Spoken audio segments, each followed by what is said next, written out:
Okay, hai, Assalamualaikum dan salam sejahtera.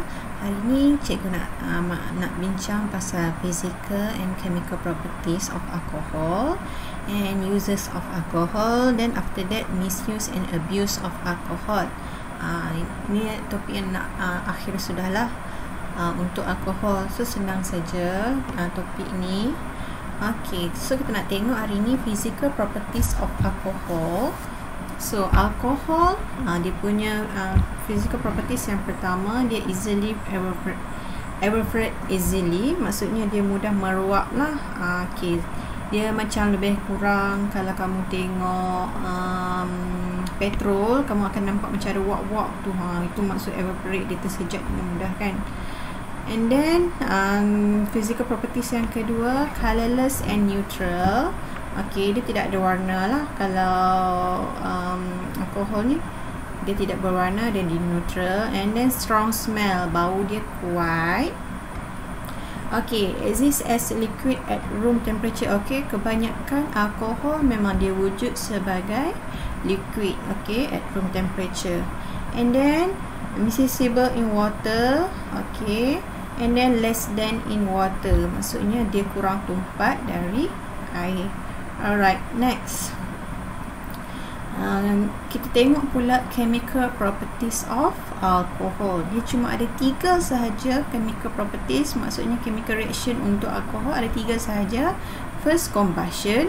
Combustion ni sama juga macam alkane, alkene. So untuk alkohol dia sama juga, tak ada beza, cuma mungkin reaktan dengan produk dia sahaja yang lain. Okay, and then kita akan tengok chemical reaction yang seterusnya, oxidation and then dehydration. Hanya 3 ini sahaja untuk alkohol. So kita tengok satu-satu. Yang pertama, combustion of alcohol. So dia akan burn with a clean blue flames. Okay, dia akan terbakar dengan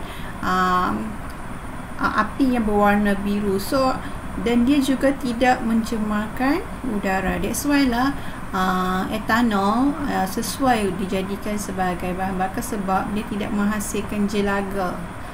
Jelaga ataupun bahasa Inggeris dia soot, S-O-O-T. Dia tidak menghitamkan, asap tu tidak hitam sebab asap dia tu berwarna biru. And then dia juga sesuai dijadikan sebagai bahan api, bahan bakar, sebab dia menghasilkan large amount of heat. Okay, so kalau combustion ni sama juga macam saya kata tadi, dia ada complete combustion dengan incomplete combustion. So kita ambil contoh etanol. Memang kebanyakan contoh dalam ni kita menggunakan etanol. So etanol C2H5OH, alright, react with oxygen, dia akan menghasilkan carbon dioxide and water. So COM, combustion. Okay, bagi cara mudah. So carbon react with oxygen akan release carbon dioxide gas. So carbon dioxide gas akan release and water. Dia mesti kena ada carbon. Carbon yang kita guna kat sini ada carbon kan, C2. So alcohol react with oxygen.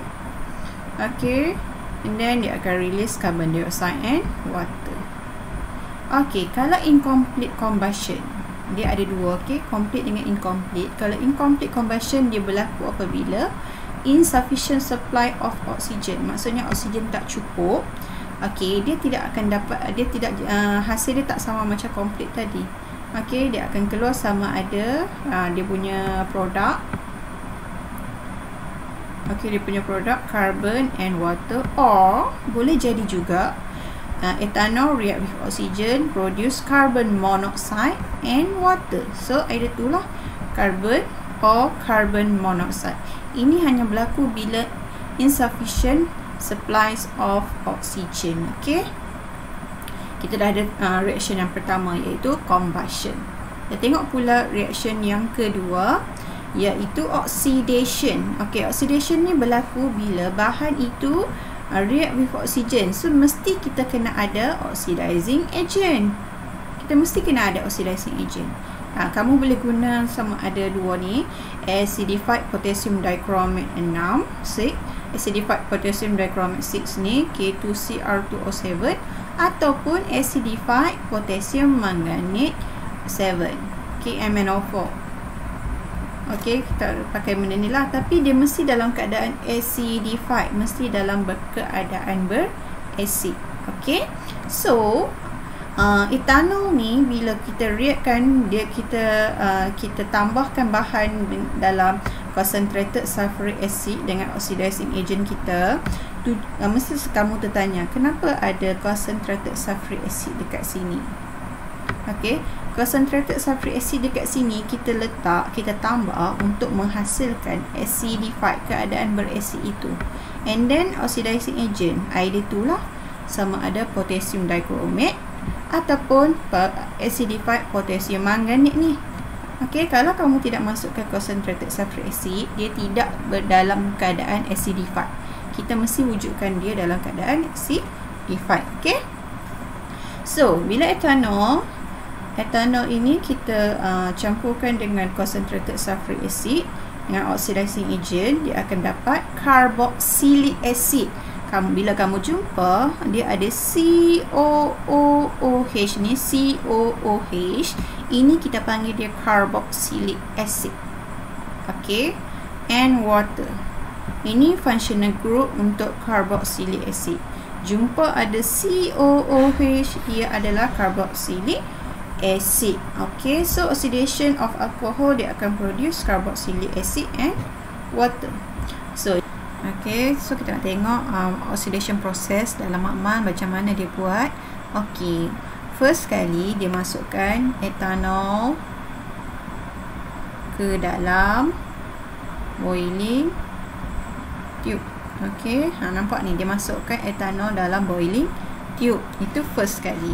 And then you all kena dropkan, second step you all kena dropkan acidified potassium dichromate ataupun potassium manganate ke dalam boiling tube ni. Tapi nak add slowly, drop slowly. Kita lagi bagus kita drop kat tepi dinding ni, dia akan turun slowly sebab dia acidified kan, bahaya.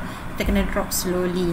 Okay, second drop acidified potassium, ikutlah yang mana KMnO4 ke ataupun K2Cr2O7 ke, ikutlah yang mana pun yang sesuai lah, salah satu. Okay, and then third step kita kena burn slow ataupun heat slowly. Jangan heat yang api besar, heat slowly. So bila kita dah heat dia slowly, hasil dia tu akan dialirkan, akan deliver guna delivery tube ni. So boiling tube yang satu lagi ni mestilah kena ada dalam cold water. Cold water ni mesti kena label, mesti kena ada. Dan nanti kalau gambar rajah kamu tu buat dash-dash macam tu untuk menunjukkan air yang pergi color kan pula. Okay, so hasil kamu tu akan dikelat kat sinilah. So for kamu kena collect the product. So kamu akan dapat kat sini produk kamu ni. Okay, and then kamu juga boleh tulis lah record observation. Okay, record observation kan.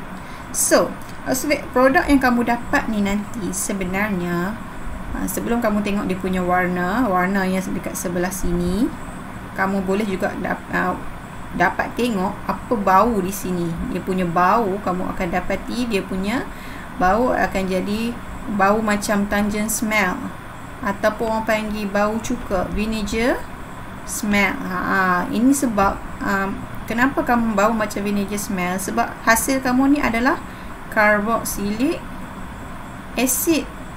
Sebab tu kamu bau macam cuka-cuka sikit, sebab cuka, vinegar ni sebenarnya adalah salah satu contoh carboxylic acid. Okey, dan kamu juga boleh dapat kamu boleh juga nampak buat observation dekat boiling tube yang satu lagi. Okey, kalau kamu guna acidified potassium dichromate 6 ni, kamu asal dia warna orange, kamu akan nampak warna dia bertukar menjadi warna green. So ingat August.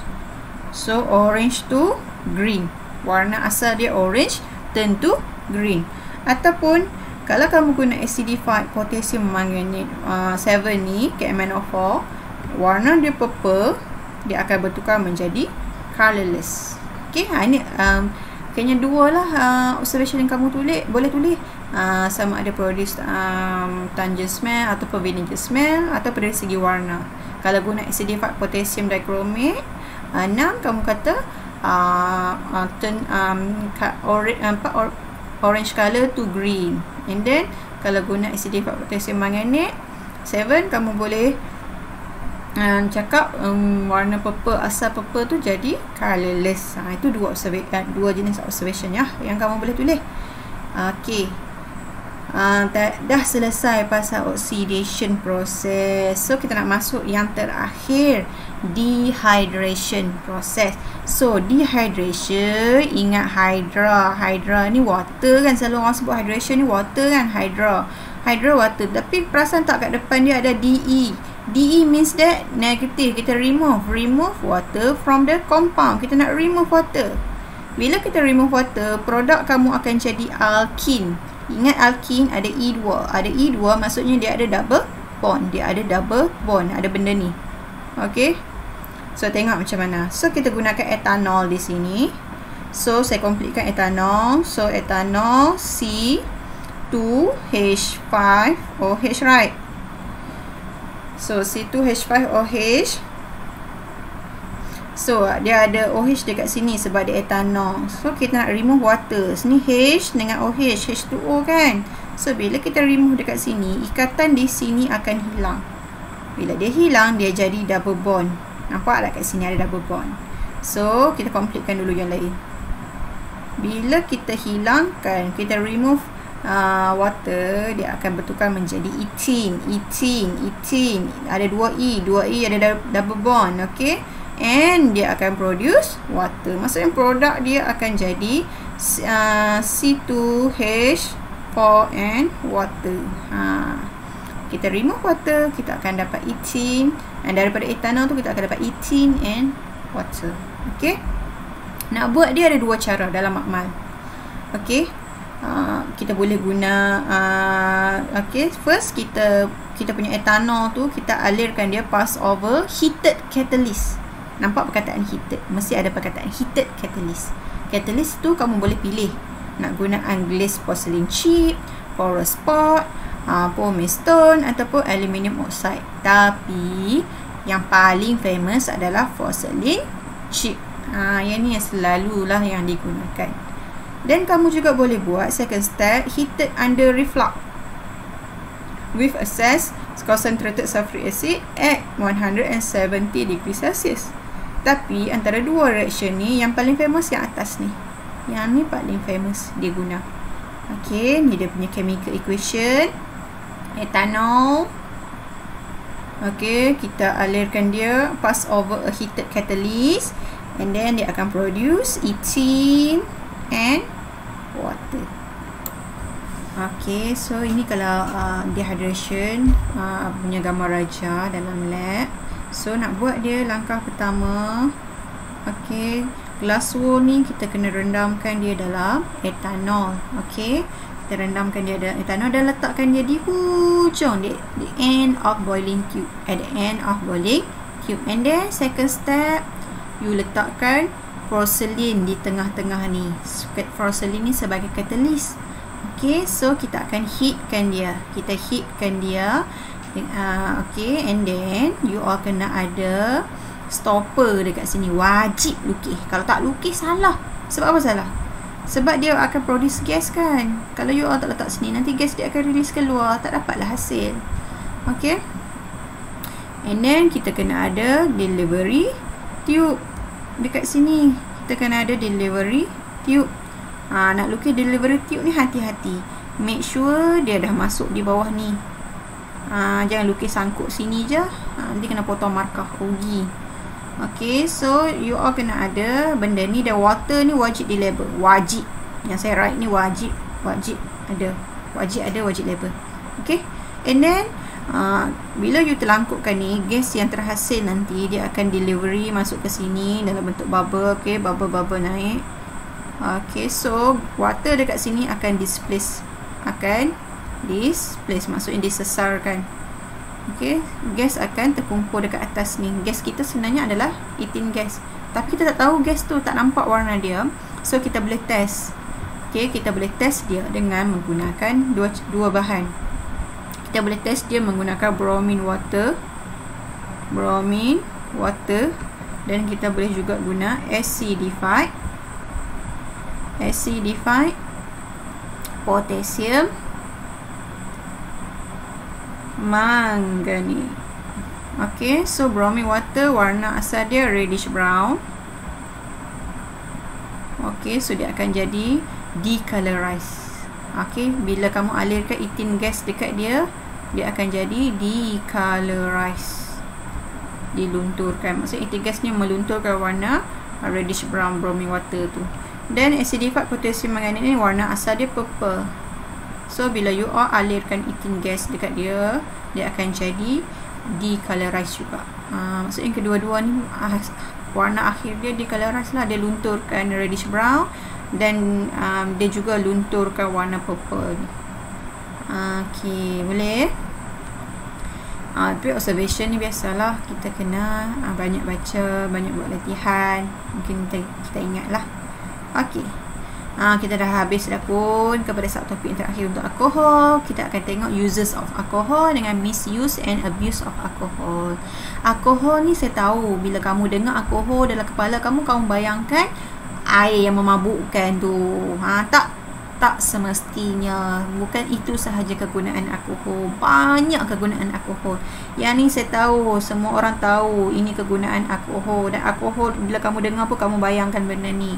Tapi banyak lagi kegunaan alkohol. Selain daripada buat minuman, kita boleh juga buat bahan api. Sebab apa sesuai dijadikan sebagai bahan api? Dia menghasilkan lebih banyak energi, more heat, dan dia tu terbakar dengan bersih, burn cleanly. Dia tak ada jelaga yang hitam sebab asap fume dia tu warna biru. Okay, so dia kurang mencemarkan alam sekitar kita lah. So sesuai lah dia digunakan dalam kereta, dalam oil lamp, dalam pelita, selalu dalam lab tu kan, kita letak dalam tu etanol. Okay, dia juga boleh jadikan sebagai solvent, pelarut. Etanol ni, alkohol ni boleh dijadikan sebagai solvent, pelarut. Okay, sebagai contoh buat dakwat, buat deterjen, buat pewarna kuku. Perempuan-perempuan suka warna kuku tu kan, adalah benda ni. And then dia juga boleh buat chemical product, buat ester, buat chloroform. Okay, and then ini paling penting, doktor-doktor mesti kena guna benda ni. Antiseptik, disinfektan mesti kena guna. Kalau kamu selalu duk cucuk-cucuk tu, doktor sapu, buat kebas-kebas sejuk-sejuk tu, adalah tu kandungan alkohol yang diguna sikit. And then yang ini memang sangat famous lah. Selain daripada minuman, dia memang selalu digunakan sebagai perfume. Sebab tu nak beli perfume kena tengok konten alkohol dia. Orang Muslim nak pakai perfume memang kena check benda ni.